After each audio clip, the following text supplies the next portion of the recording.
Mga ka K5 sa likod naton makitaan ang auto kag ginpahayag may mga igo ini sa bala sa pusil. Ini ang ginsakyan sang subject sa drug bypass operation sang City Drug Enforcement Unit nga ginpahayag nagpato sa pulis.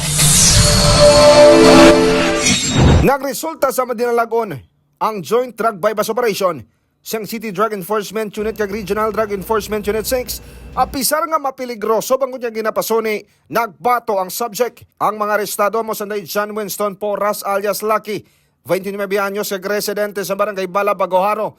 Jesus Angelo Martinez, 34 anyos, sang Housing Mandurriao.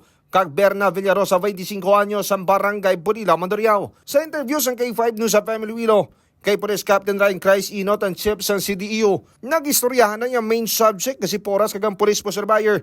Kag sang nagbailohan na sang bypass money, amuman ang item. Kag sang nagdeklarar na sang drug bypass operation ng police. Gintikno diyang puwertahan pati ang pulis. Kag sa inisang impormasyon, nagpalupok sa 2 ka beses kag nagpadasig sa pagpadalagan sa iyang salakyan.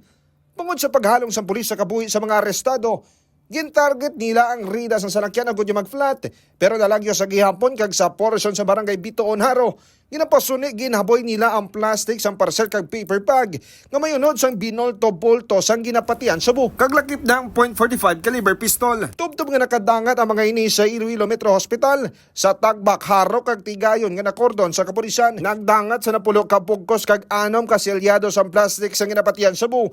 Ang na-recover kag nagabugat sang 600 gramos. Palaan mo ang ginaobra naton para ini sa mga ilonggos no nga hindi maglapta ang mga dagko nga kantidad sang droga diri sa Iloilo City. Okay. Sa bulig man sang aton very supportive nga mga LGU kag especially sang amon city director nga ara permi sa amon na nga natigayon ginamon nga madakpan ang mga amon nga klase nga elemento nga tao.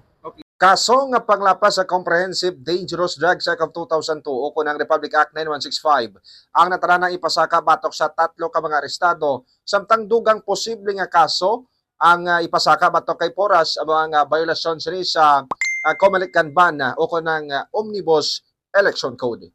Balita nagikan sa distrito sang Haro. Ako naman si K5 Aaron Refollo para sa Kampiyon na Balita, Serbisyo Publiko kag Kalingawan sa Iloilo, K5 News of AM.